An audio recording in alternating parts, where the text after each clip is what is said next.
परमेश्वर का धन्य नाम को महिमा मिले। उत्पत्ति 2 अध्याय उसके 24। इस कारण पुरुष अपने माता पिता को छोड़कर अपनी पत्नी से मिला रहेगा और वे एक तन बने रहेंगे। इन आशीषित वचन के आधार पर दाम्पत्य जीवन को सफल करने के विषय में प्रभु में आश्रित होकर हम मनन करें। पारिवारिक जीवन सफल होने के लिए पढ़े हुए वचन के आधार पर एक त्याग की आवश्यकता है।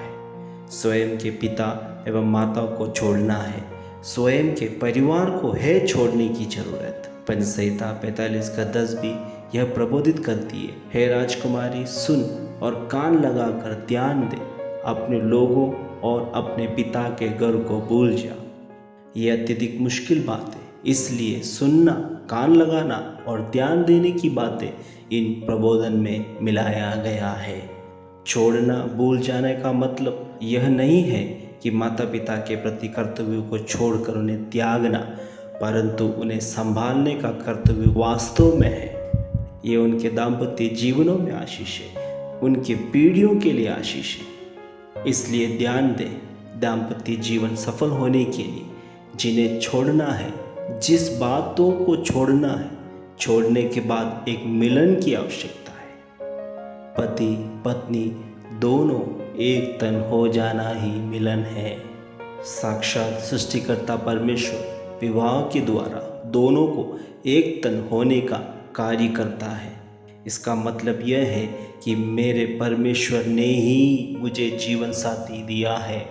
एक तन होने वालों को चाहिए कि एक मन रहे। दाम्पत्य जीवन आरंभ करने से पहले की सोच को हटाने के लिए तैयार होना है।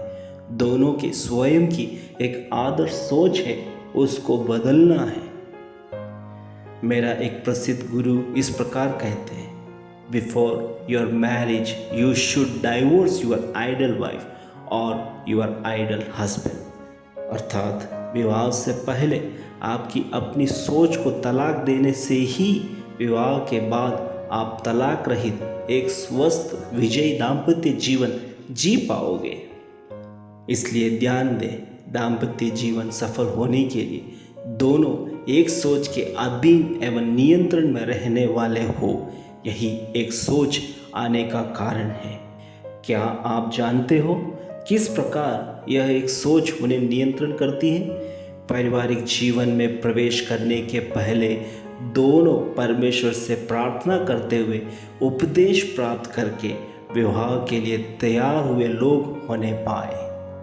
ऐसे संबंधों में अनावश्यक सोच कभी भी प्रवेश नहीं कर पाएगी।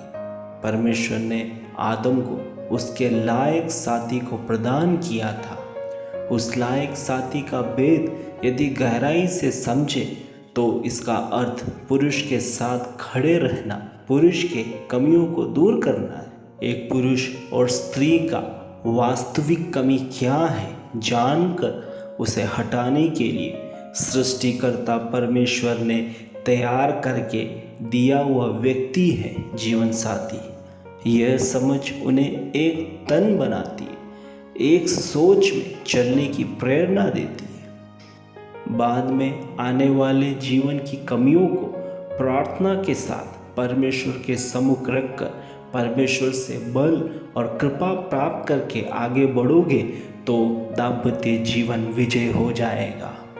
आंखें बंद करें, हम प्रार्थना करें।